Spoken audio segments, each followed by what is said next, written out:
Queridos, vamos receber o pastor Juvenal Portela, está ministrando a palavra. Olha, minha gente, te prepara que vai te edificar, vai te abençoar, vai te alertar. Vamos receber o pastor Juvenal com forte aplauso ao Senhor Jesus.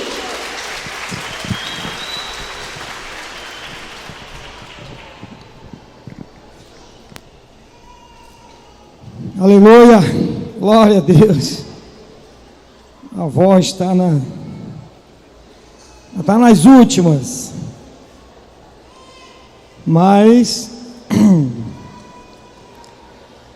ainda dá para dar uns gritos aqui hoje. Glória a Deus. Queridos, amados, é sempre uma honra poder pregar a palavra de Deus para a igreja. Ô pastor, mas não é melhor pregar para fora da igreja?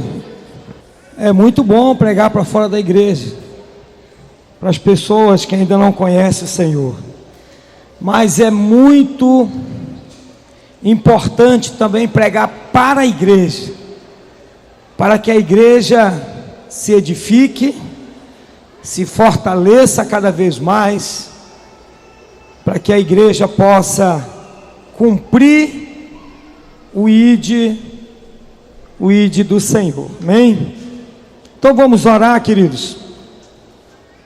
Vamos orar para que o Espírito Santo de Deus nos direcione para não só ouvirmos a palavra de Deus, mas para que essa palavra faça diferença em nossas vidas e produza frutos em cada um de nós. Pai amado, nós te louvamos pela tua palavra e nos submetemos a ela.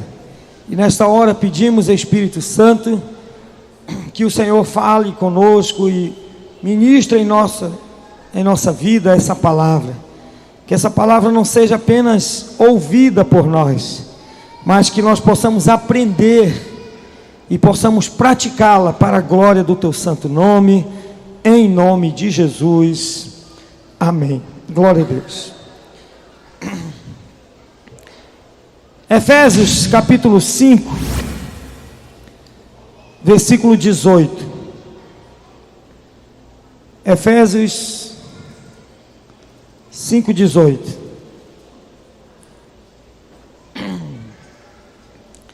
Diz assim: e não vos embriagueis com vinho, no qual há dissolução, mas enchei-vos do Espírito. Amém?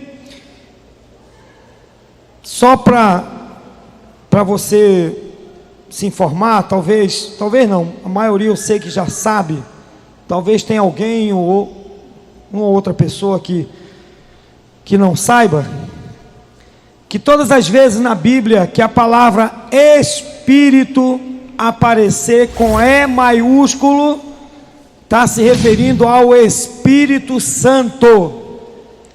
Quando aparecer com E minúsculo, é espírito do homem ou espírito maligno, tá?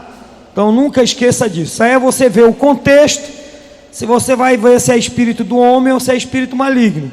Mas todas as vezes que aparecer com E maiúsculo, já saiba que está se referindo ao Espírito Santo, tá bom?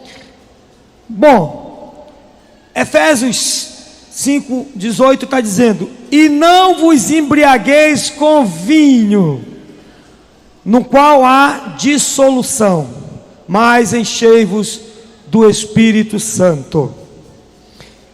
O tema dessa mensagem é: não vos embriagueis com vinho. Esse é o tema da mensagem. Não vos embriagueis com vinho. Queridos, apesar de que o vinho alcoólico apesar de que esse vinho alcoólico não é apropriado para um cristão, o vinho que essa palavra está se referindo é o vinho do mundo, com os seus prazeres e os seus valores, que embriagam e levam para a perdição. Que embriaga, né? O vinho embriaga, o vinho do mundo embriaga, leva para a perdição. Esse vinho fala dos prazeres e os valores que o mundo oferece para os embriagados seguirem, né? Agora, para que isso não aconteça comigo e com você, para que eu não me embriague com o vinho do mundo e nem você, a Bíblia recomenda que nós devemos estar cheios do Espírito Santo. Nós estamos, querido, hoje, dia 23 de fevereiro de 2020, nós estamos passando pelo carnaval, que na verdade é um festival da carne. Carnaval é um festival da carne, onde é um festival de pecado, é um festival dos prazeres e dos valores do mundo, tudo junto ali. Aquilo que o mundo oferece no dia a dia para as pessoas, no festival da carne, que é o carnaval, eles vêm de uma forma concentrada em um festival, né? Onde multidões se embriagam com esse vinho maligno, né, que o mundo oferece para as pessoas. Entenda, queridos, que esse vinho, ele sempre já vem sendo oferecido, e a Bíblia fala desse vinho já de muito tempo. Em Apocalipse capítulo 14, versículo 8, diz assim: seguiu-se um outro anjo dizendo: caiu Babilônia, a grande cidade, porque deu de beber a todas as nações do vinho da ira da sua prostituição. Aqui na outra versão diz da sua fornicação. É o vinho da prostituição. Em Apocalipse 17:1 diz: veio um dos 7 anjos que tinham as sete taças e falou comigo dizendo: vem, mostrar-te-ei a condenação da grande prostituta que está assentada sobre muitas águas, com a qual se prostituíram os reis da terra, e os que habitam sobre a terra se embriagaram com o vinho da sua prostituição. Ainda em Apocalipse 18, versículo 3 diz: porque todas as nações têm bebido do vinho da ira da prostituição, e os reis da terra se prostituíram com ela, e os mercadores da terra se enriqueceram com a abundância das suas delícias. Vamos falar um pouco sobre o carnaval. Alguns defendem o carnaval dizendo assim: olha, o carnaval é muito importante para a economia do país. O carnaval movimenta a economia, turistas, o comércio, as indústrias, a economia, os impostos arrecadados. Vamos fazer uma análise econômica do carnaval de uma forma aqui bem simples.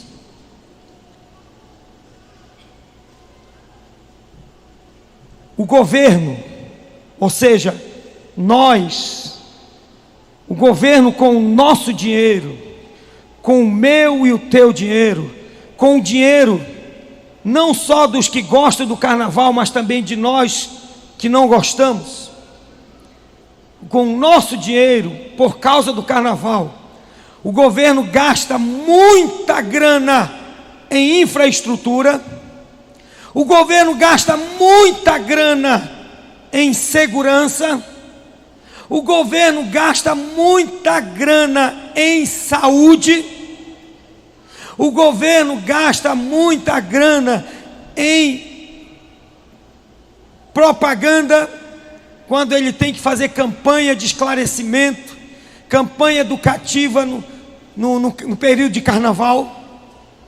O governo gasta muita grana em limpeza urbana, tudo por causa do carnaval. O imposto que o governo arrecada, irmãos, vai todo por ralo. E tem mais. O governo ainda tem, eu falo governo, estou falando das prefeituras, ainda tem que injetar dinheiro nas escolas de samba, nos blocos, para fazer aquelas fantasias, para as escolas de samba fazerem, escarnecerem de Jesus Cristo, por exemplo, como nós já vimos aí, escola de samba escarnecendo de Jesus, dinheiro nosso, meu e teu, que amamos Jesus, e o governo, pum, injeta lá. Então, é uma fortuna que o governo investe no carnaval, por causa do carnaval. O imposto que ele recebe, vai tudo aí, até mais.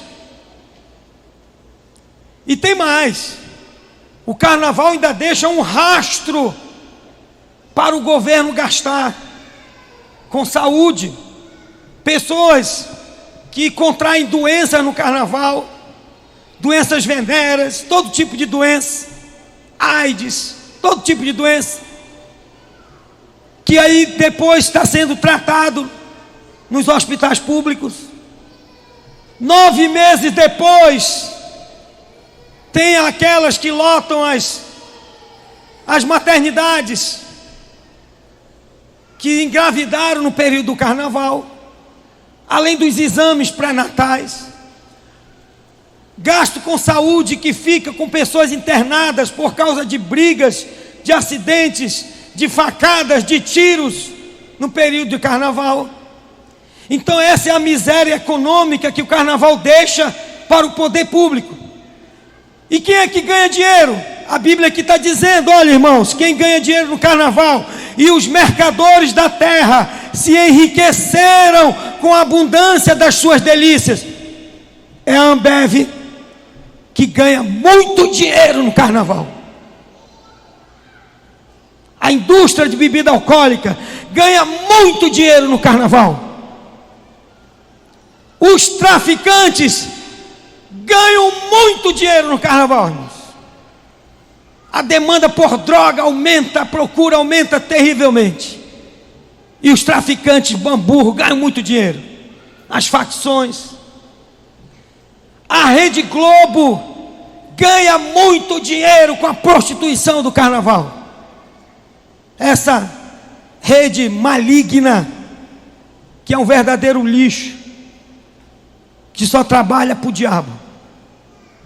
Rede Globo ganha muito dinheiro no carnaval. São os mercadores. Os mercadores da terra se enriqueceram com a abundância de suas delícias. Eu estou falando só do aspecto econômico do carnaval. Quer falar do aspecto espiritual do carnaval? Vamos lá. O que os prefeitos das cidades, aonde tem carnaval, o que os prefeitos fazem? Cada prefeitura, tem um calendário do carnaval na cidade. O que os prefeitos fazem, espiritualmente falando? Sabe o que, irmãos? Dizem que é simbolicamente, mas espiritualmente isso tem um significado enorme. Os prefeitos entregam a chave da cidade para o rei Momo, para um demônio. Rei Momo é um demônio, demônio de prostituição. O prefeito entrega a chave da cidade para o rei Momo. Você entregaria a chave da tua casa para um bandido? Você sairia e dizia: olha, do dia tal a dia tal, eu estou entregando a chave da minha casa para ti. O cara é um bandido, e você está entregando a chave da tua casa para ele fazer o que ele quiser na tua casa. Ele vai fazer alguma melhoria na tua casa? Um bandido vai fazer alguma melhoria? Ele vai. Sabe o que ele vai fazer? A melhoria que ele vai fazer na tua casa? Ele vai limpar a tua casa. Mas não é limpar não, é limpar, tirar a tua televisão, tua geladeira, vai tirar tudo, vai limpar tudo. Entrega a chave da cidade para o rei Momo, para um demônio, para o demônio fazer o que quiser com a cidade. Esse é o carnaval, é o festival da carne, é o festival do pecado. Até os prefeitos ficam embriagados com o vinho do mundo. Provérbios 4,14 diz assim: não entres na vereda dos ímpios, nem andes pelo caminho dos maus, evita-o, não passes por ele, desvia-te dele e passa de largo, pois não dormem se não fizerem o mal, e foge deles o sono se não fizerem tropeçar alguém, porque comem o pão da impiedade e bebem o vinho da violência. Esse é o vinho que embriaga, o vinho da violência. Está no carnaval. Quantos morrem por causa da violência no carnaval? Por causa dos bêbados no carnaval. Tudo é possível. Os bêbados andam pelas ruas fazendo miséria e matando pessoas inocentes nas rodovias, nas ruas, nas cidades. É o vinho da violência, o vinho que o mundo oferece, irmãos. Provérbios 21 diz assim: o vinho é escarnecedor. Você vê no carnaval onde há um escárnio com Deus, há um escárnio com a palavra de Deus no carnaval, porque o diabo está com a chave da cidade, foi entregue para ele. O vinho é escarnecedor e a bebida forte alvoroçadora, e todo aquele que neles errar não é sábio. Oséias capítulo 4 versículo 11 diz assim: a sensualidade, o vinho e o mosto tiram o entendimento, eles tiram o entendimento. O meu povo consulta o seu pedaço de madeira, e a sua vara lhe dá resposta, porque um espírito de prostituição os enganou, eles, prostituindo-se, abandonaram o seu Deus. Quantos aqui já ouviram falar de alguém que pede conselho, consulta pedaços de madeira? Quantos já ouviram falar aqui? São poucos, né? Pois eu vou te dizer, você não só ouviu falar, como você já consultou pedaço de madeira. Sabe do que a Bíblia está se referindo, irmãos? Daquele pedaço de madeira que lá no passado você dizia que era uma santa, que era um santo, A Bíblia está se referindo a isso. Hoje em dia é mais moderno. Hoje em dia é gesso. É gesso, é ferro fundido, é bronze, é plástico. Mas naquela época era comum madeira. O povo consultava, pedia conselhos, adorava um pedaço de madeira esculpido, que dizia que era uma santa. Sabe o que é isso? Embriaguez. A embriaguez do vinho, da prostituição. Essa prostituição não está falando apenas, querido, da prostituição carnal, do sexo. Ela está falando da prostituição com outros deuses, de adorar deuses falsos, de se prostituir abandonando o Deus verdadeiro e adorando deuses falsos. Isso é prostituição que a Bíblia fala. Aqui diz, olha só, atrás de ídolos, seu desejo de ir atrás de ídolos os tornou insensatos, prostituíram-se, cometendo adultérios com outros deuses, abandonando o seu Deus.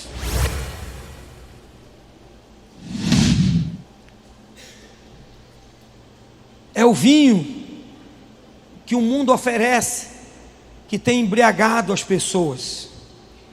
A palavra de Deus, irmãos, ela nos alerta para nós andarmos sóbrios.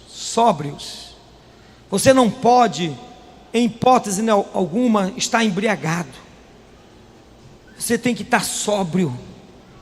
1 Pedro 5,8 diz assim: sede sóbrios e vigilantes, o diabo, vosso adversário, anda em derredor como um leão que runge procurando alguém para devorar. Sede sóbrios e vigilantes. Cuidado, que você pode estar tomando vinho do mundo. 1 Tessalonicenses 5,6 diz assim: assim pois, não durmamos como os demais, pelo contrário, vigiemos e sejamos sóbrios. Ora, os que dormem, dormem de noite, e os que se embriagam, é de noite que se embriagam. Nós, porém, que somos do dia, sejamos sóbrios, revestindo-nos da couraça da fé e do amor, e tomando como capacete a esperança da salvação. Sede sóbrio. E aqui diz que para você não pode se embriagar, e que você precisa estar sóbrio, revestindo-se da couraça da fé e do amor. O que é essa couraça da fé, irmãos? É a palavra de Deus. A Bíblia diz que a fé vem pelo ouvir, e ouvir a palavra de Deus. Então essa é a couraça da nossa fé, é a palavra de Deus que temos que estar revestido com ela. É pela couraça da fé e do amor. Quem é amor? É Jesus. Deus é amor. Nós temos que estar revestido com a couraça da fé e do amor. E tem mais, irmãos, e tomando como capacete a esperança da salvação. O que é a esperança da salvação, irmãos? Eu tenho que ter como capacete a esperança da salvação. O que é isso?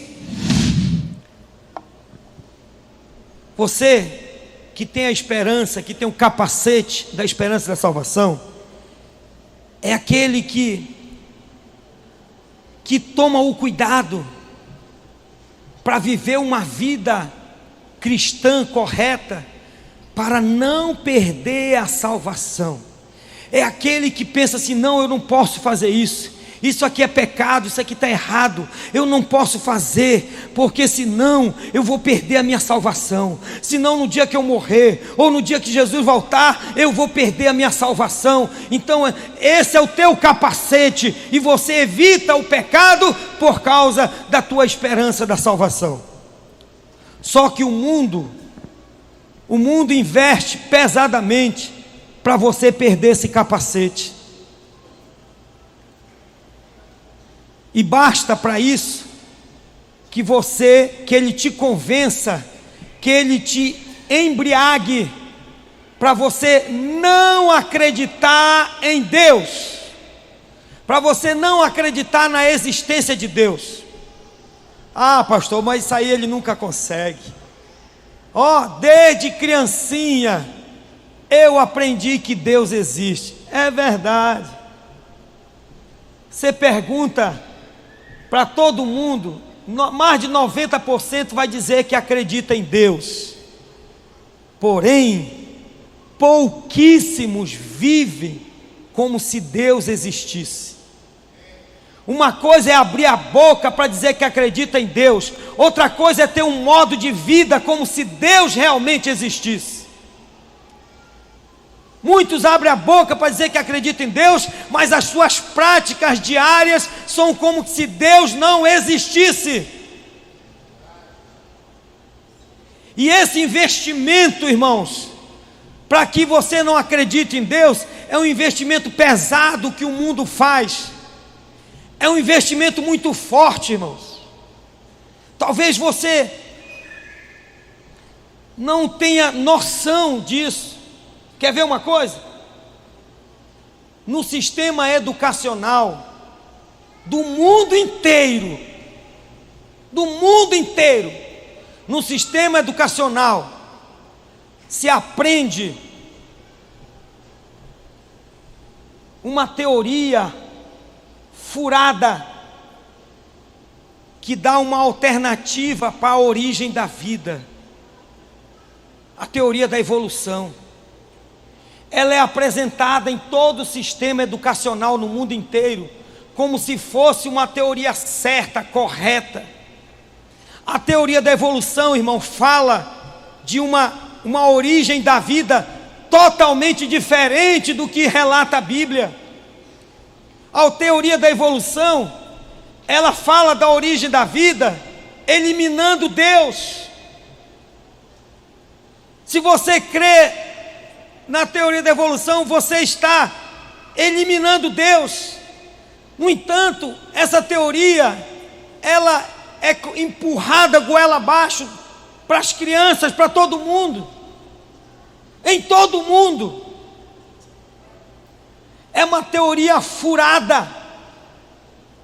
Irmãos, preste atenção. A teoria, é necessário ter mais fé para acreditar na teoria da evolução do que acreditar na palavra de Deus. Hoje, a teoria da evolução, ela é tratada, irmãos, até por evolucionistas, como uma religião. E na verdade, ela é uma religião disfarçada. Os evolucionistas, eles defendem a teoria da evolução como uma religião. Eu estudei teoria da evolução no colégio, estudei teoria da evolução na faculdade, estudei teoria da evolução em 2 especializações que eu fiz, estudei teoria da evolução no mestrado, estudei teoria da evolução no doutorado. Estudei bastante teoria da evolução. Pensa numa teoria furada. Furada, irmãos. Absurdamente furada essa teoria. Estou lhe falando, eu falava para os meus colegas lá no doutorado, eu dizia para eles: meu irmão, você precisa ter mais fé para acreditar nisso aqui do que eu para acreditar na Bíblia. Isso aqui é furado. Só para você ter uma ideia, eles dizem que a vida surgiu de um caldo orgânico, um caldo biológico, onde os elementos se uniram, foram se unindo e foram formando os aminoácidos. Existe cerca de 100 aminoácidos, mas precisa de 20. Tem 20 aminoácidos que são fundamentais para a vida. Aí, esses 20 aminoácidos foram formando ao acaso nesse caldo. Queridos, preste atenção.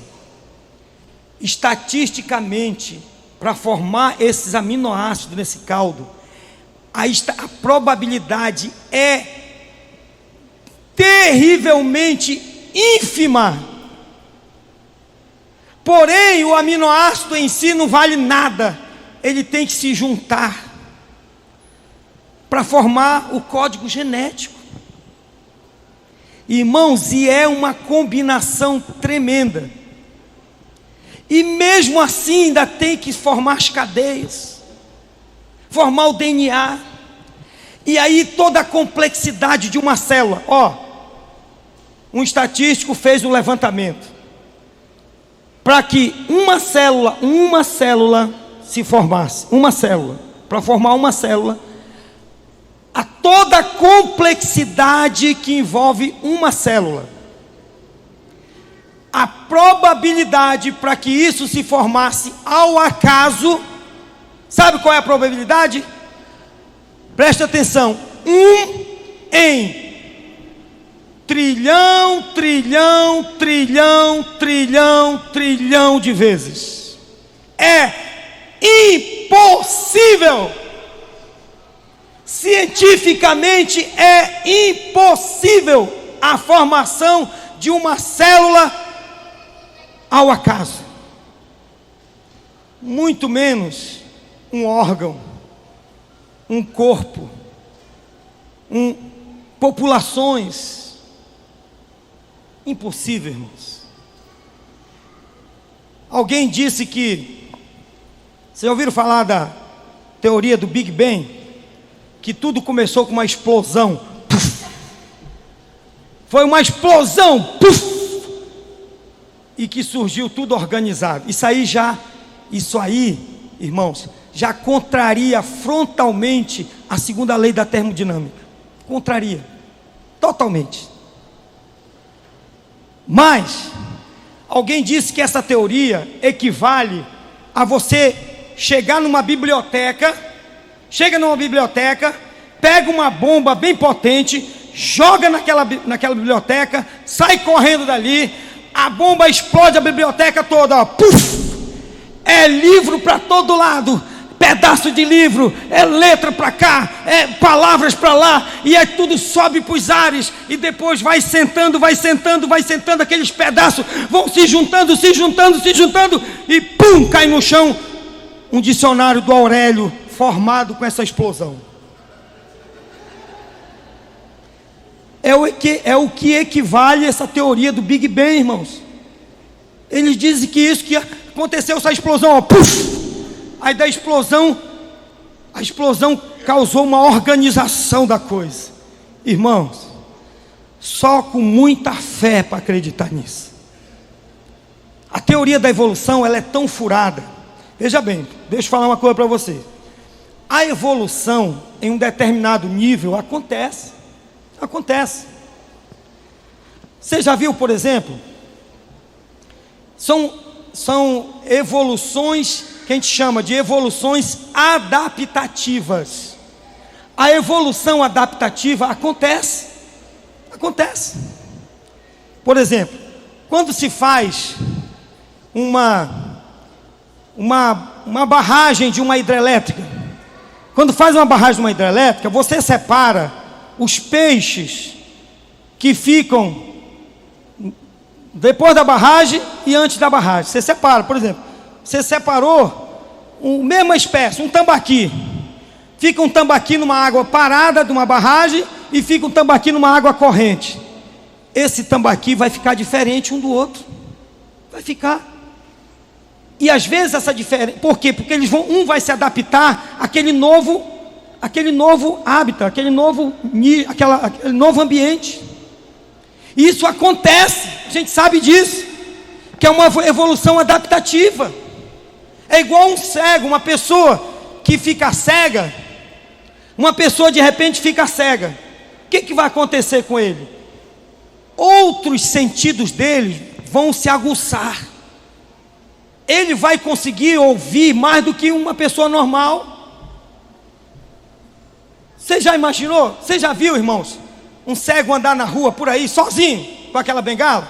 Você já viu fazer isso? E o camarada vai certinho, vai certinho, vai aqui na calçada, vem aqui, ó, vai embora. Pega você, bota uma venda no teu olho e vai com uma bengala para ver o que acontece contigo. Tu não vai dar 3 passos, tu vai cair. Mas aquele homem, antes de ser cego, ele também não fazia isso. Mas depois ele teve uma evolução adaptativa. Isso acontece. O que não acontece, irmãos, que a teoria da evolução diz que de uma minhoca surgiu, sei lá, um homem. Começou com uma célula, daqui a pouco era um organismo, daqui a pouco vai. Não existe isso, irmãos. É uma teoria furada. E aí, eles, como é uma religião, eles usam de fraudes, muitas fraudes. Quer ver uma delas que é muito famosa? Mas talvez porque, famosa no meio acadêmico, tá?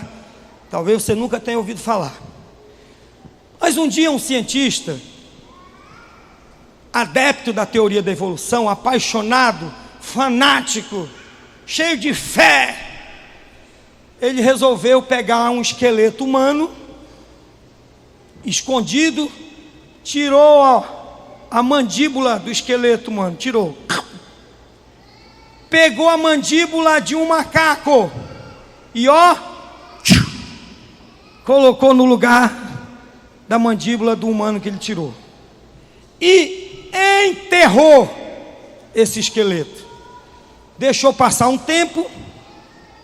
E um dia ele forjou uma escavação arqueológica e achou um esqueleto humano. E olha que coisa! A mandíbula dele é a mandíbula de um macaco. Opa! Aqui está o elo de ligação entre macaco e o homem, o elo evolutivo, a transição do macaco para o homem. Que é isso, irmão, que deixa os evolucionistas malucos, que eles não encontram. Para a teoria da, presta atenção, para a teoria da evolução ser considerada verdadeira, eles precisam, isso já foi feito um levantamento, eles precisam de mais de 1 milhão de evidências, mais de 1 milhão de elos de ligação, de evolução. Eles precisam de mais de 1 milhão. Sabe quantas evidências eles acharam? 10. Só 10, irmão. Eles ficam malucos, que não tem como considerar uma teoria científica. Mas aquele homem forjou, aquele cientista forjou, e aí por muito tempo acreditou-se que aquele esqueleto que foi achado com mandíbula de macaco era o elo perdido entre o macaco e o homem, e se acreditou durante muitos anos. Só, querido, que chega a tecnologia do DNA, do reconhecimento através do DNA, e aí um cientista meio que incomodado resolveu fazer o DNA daquele esqueleto e fez o DNA da mandíbula e do resto do corpo, e viu que aquela mandíbula não tinha nada a ver com aquele corpo. E foi a maior vergonha no meio científico. Foi uma vergonha, o maior vexame. É famoso isso no meio acadêmico. Foi um vexame. Só que aquele cientista já tinha morrido. Se não se arrependeu, está no inferno hoje. Hoje ele não é mais evolucionista, ele está no inferno, morto de arrependido, mas não tem mais jeito. É só choro e ranger de dente.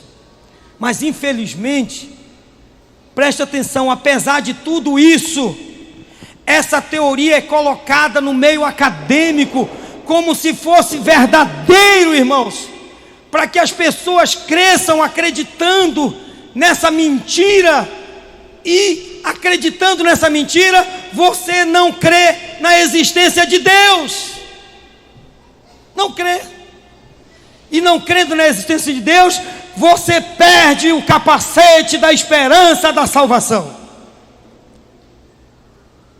E aí o diabo deita e rola a embriaguez do vinho que o mundo oferece. Mas nós devemos andar sempre sóbrios, como ensina a palavra de Deus.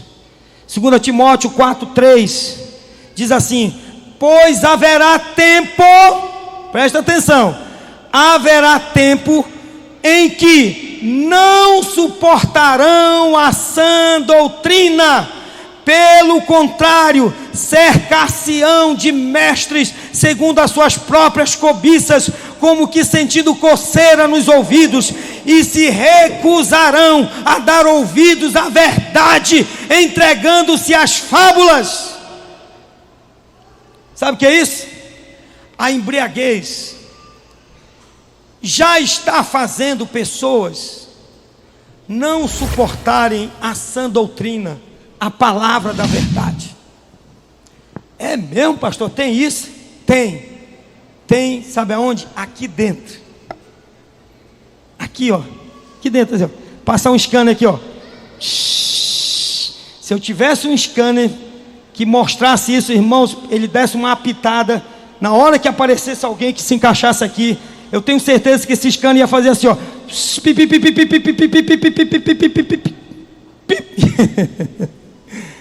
que eu quero dizer com isso, irmãos? Que em muitos de nós existe um nível de embriaguez com esse vinho do mundo. Quer ver uma coisa?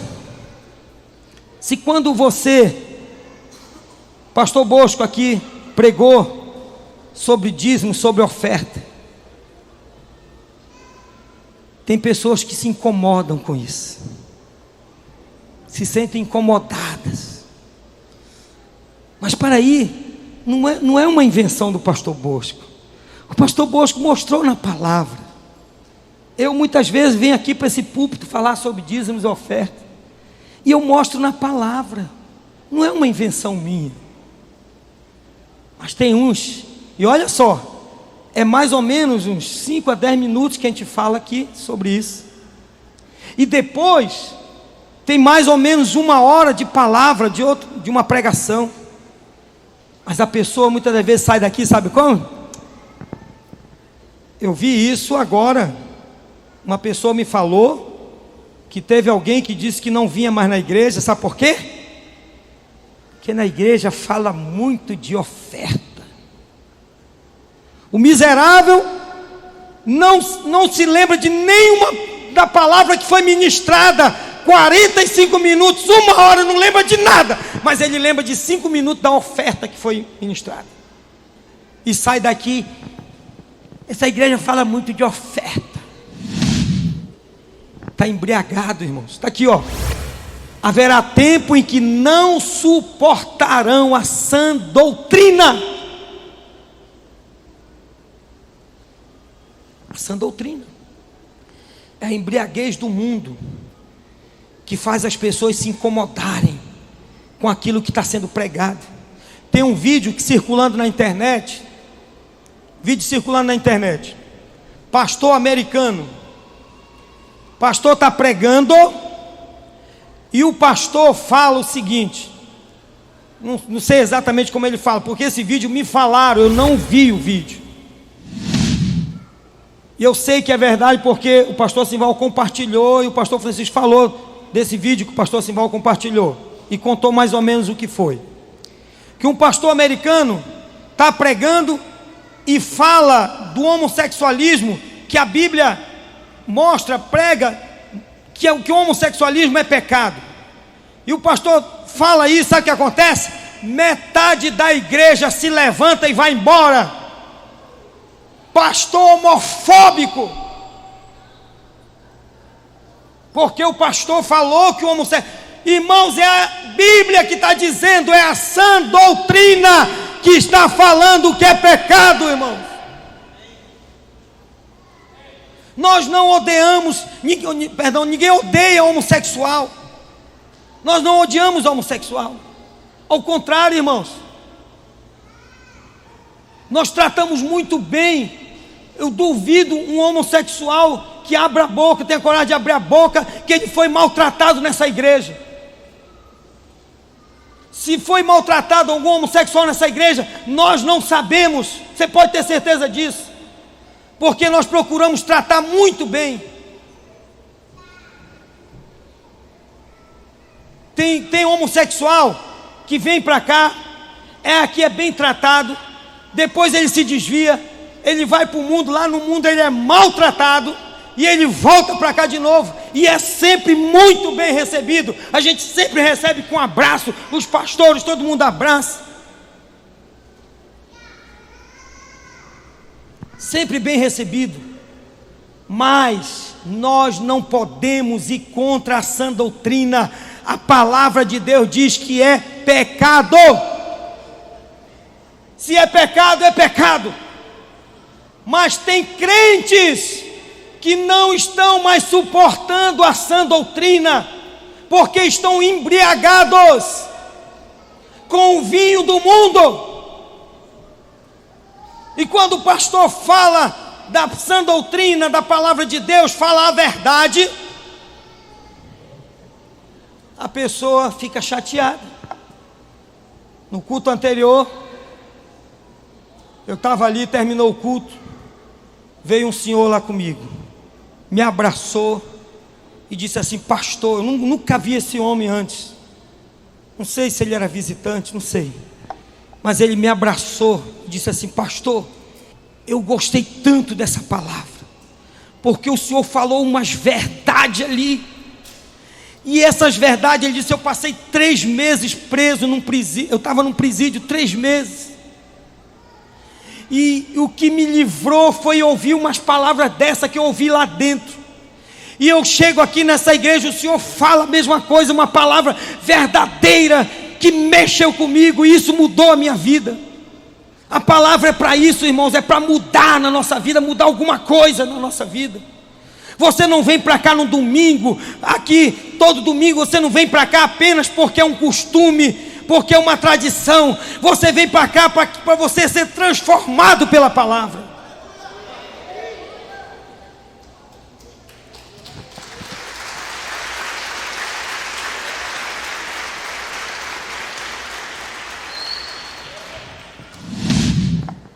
Olha só, versículo 5: tu, porém, sê sóbrio em todas as coisas, suporta as aflições, faz o trabalho de um evangelista, cumpre cabalmente o teu ministério. Eu nunca eu vou deixar de pregar a verdade, irmãos. Doa a quem doer. Nunca.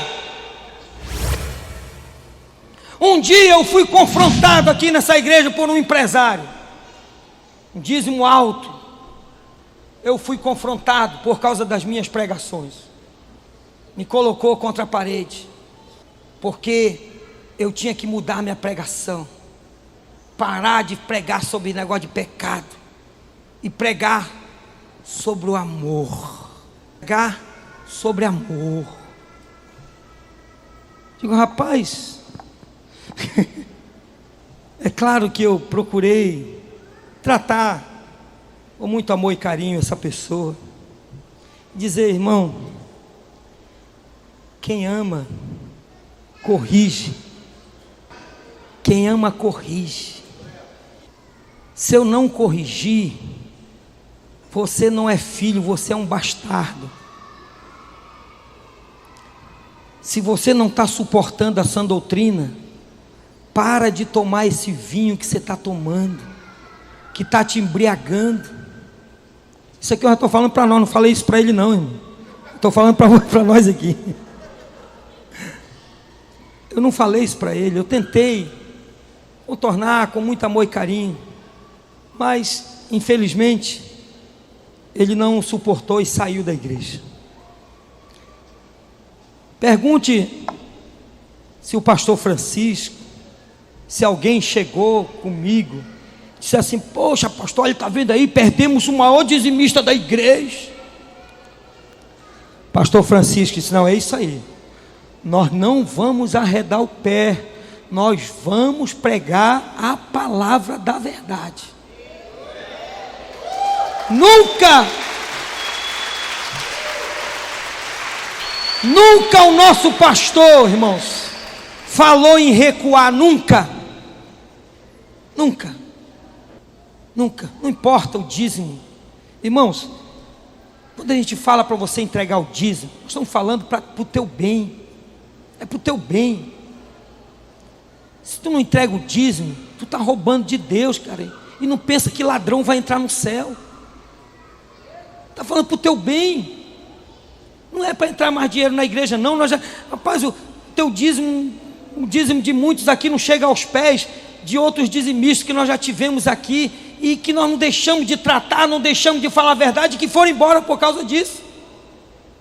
Não é o dízimo de um ou de outro que vai fazer a gente mudar aqui a palavra, falar, não, vamos falar só, vamos fazer aqui um rodeio aqui. Que rodeio?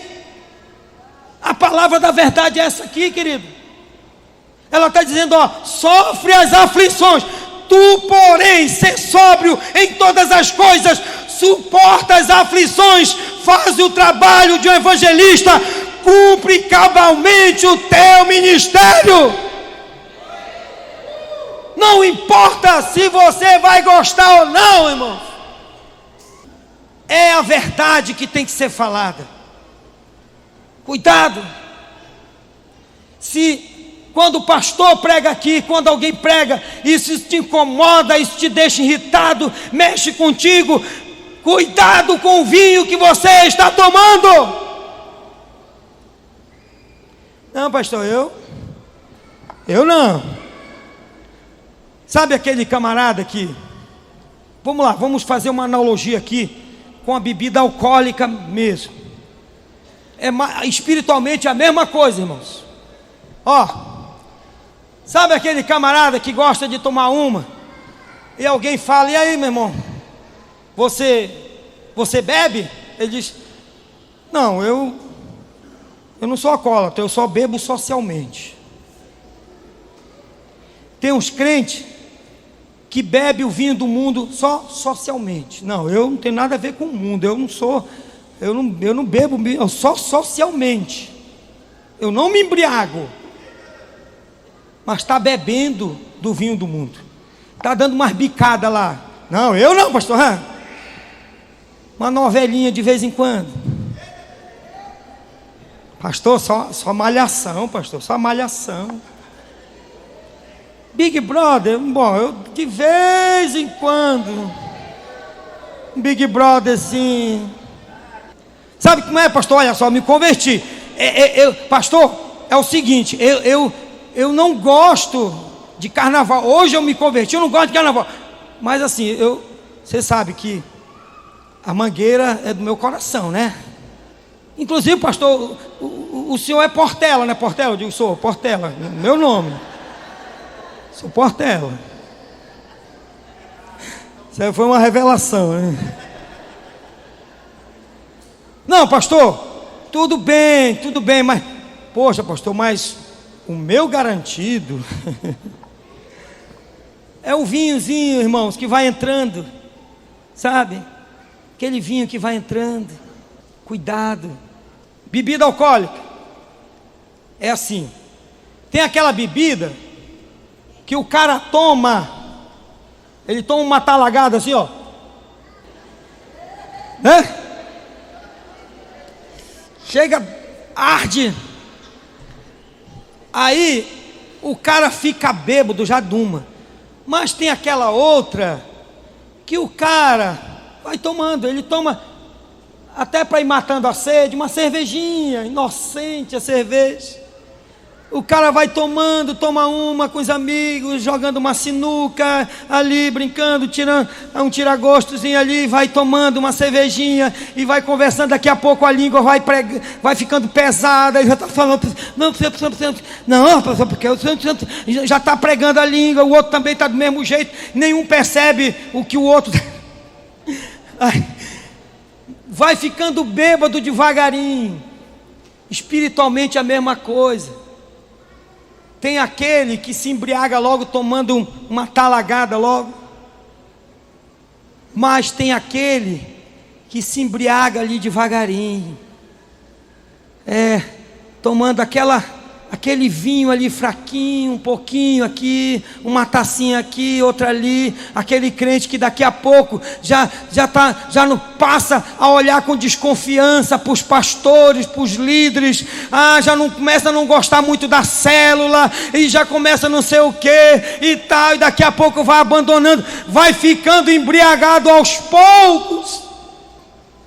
Daqui a pouco está totalmente embriagado, está fora da igreja, está até falando mal da igreja, falando mal dos líderes, falando mal daqueles que no começo ajudaram a sua vida, que só oraram por eles, ajudaram. É a embriaguez, irmãos, do vinho que o mundo oferece. O diabo usa de estratégias, queridos, de várias estratégias, para enganar, para levar as pessoas a embriagarem-se. Mas a palavra manda andarmos sempre sóbrios. 1 Pedro 1,13 diz assim: por isso, cingindo o vosso entendimento, sede sóbrios e esperai inteiramente na graça que vos está sendo trazida na revelação de Jesus Cristo. Como filhos da obediência, não vos amoldeis às paixões que tinhas anteriormente na vossa ignorância. Pelo contrário, segundo é santo aquele que vos chamou, tornai-vos santo também vós mesmos em todo o vosso procedimento, porque está escrito: sede santos, porque eu sou santo.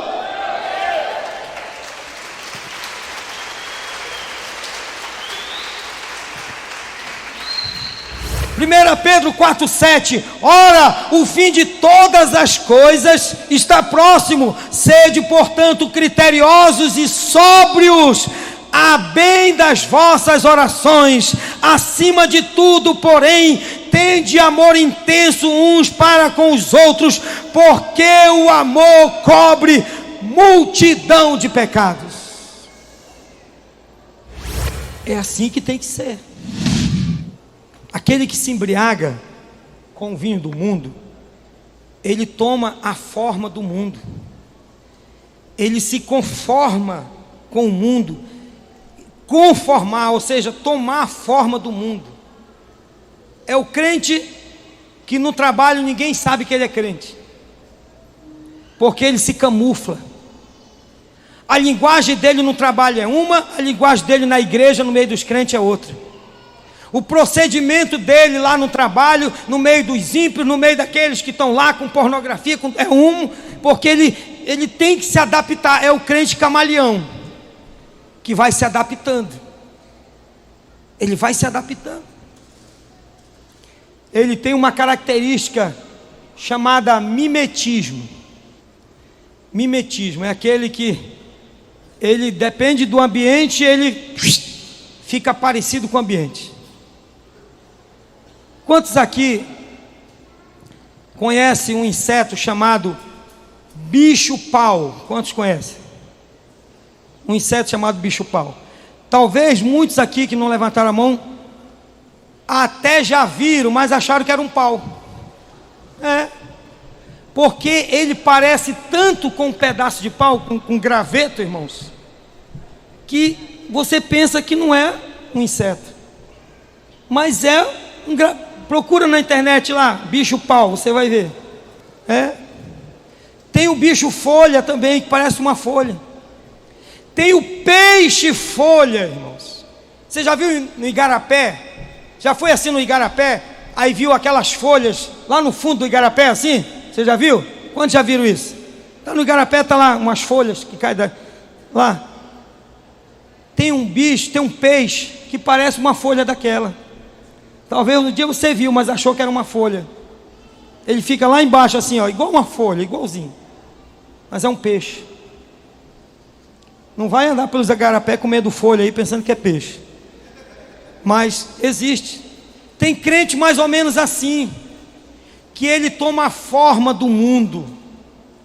Ele toma a forma do mundo, e a Bíblia fala, irmãos, olha só, Romanos 12, 2: e não vos conformeis com este mundo, não tome a forma do mundo, mas transformai-vos pela renovação da vossa mente, para que experimenteis qual seja a boa, agradável e perfeita vontade de Deus.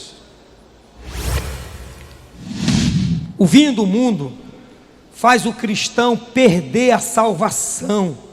O próprio Jesus, irmãos, em Lucas 21, 34, ele disse assim: acautelai-vos por vós mesmos, para que nunca vos suceda que o vosso coração fique sobrecarregado com as consequências da orgia, da embriaguez e das preocupações desse mundo, e para que aquele dia não venha sobre vós repentinamente como um laço.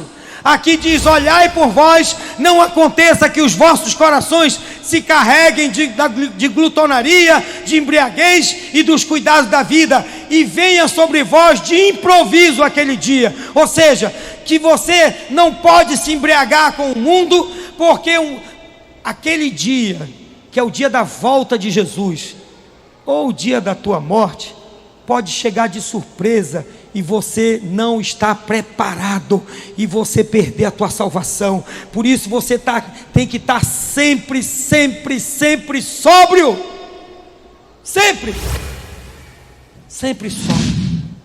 Pastor, como é que eu faço para saber se eu estou me embriagando com o vinho do mundo? É fácil, vou te mostrar aqui na Bíblia. Existem frutos que quem está embriagado produz, mostra. E existem frutos de quem está cheio do Espírito Santo, também demonstra.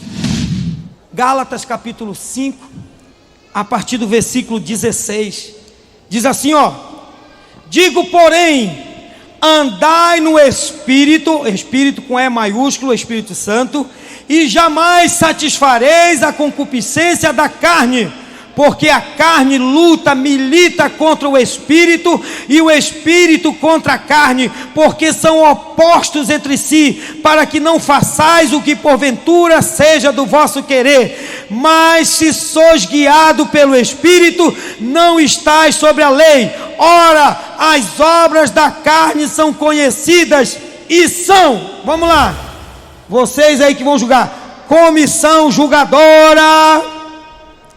A comissão julgadora está aqui, vocês, vamos lá. Manifestação: adultério tem no carnaval? Carnaval é o festival da carne. Todos estão embriagados com o vinho do mundo. Adultério, vocês atestaram que tem no carnaval. Vamos lá, aqui fala, irmãos, das obras da carne. Fornicação tem no carnaval? Impureza tem no carnaval? Lascívia tem no carnaval? Idolatria tem no carnaval? Feitiçaria tem no carnaval? Inimizades tem no carnaval? Contendas tem no carnaval? Ciúmes tem no carnaval? Iras tem no carnaval? Peleja tem no carnaval? Dissensões tem no carnaval? Heresias tem no carnaval? Inveja tem no carnaval? Homicídios tem no carnaval? Agora, esse outro não tem, irmãos. Acredite. Bebedice tem no carnaval? Tem bebedice no carnaval, irmão? Tem? Bebedice tem no carnaval? Glutonaria tem no carnaval? E coisas semelhantes a essa. Sabe que coisa semelhante é? Droga tem no carnaval. Tem morte no carnaval. Tem roubo no carnaval. Tem arrastão no carnaval. Tem estupro no carnaval. tem pedofilia no carnaval, tem homossexualismo no carnaval, coisas semelhantes a essas. Está tudo aí, ó. É o festival da carne. Essas são as obras da carne. Porém, versículo 22 diz o seguinte, ó. Vamos voltar no 21 ainda, né?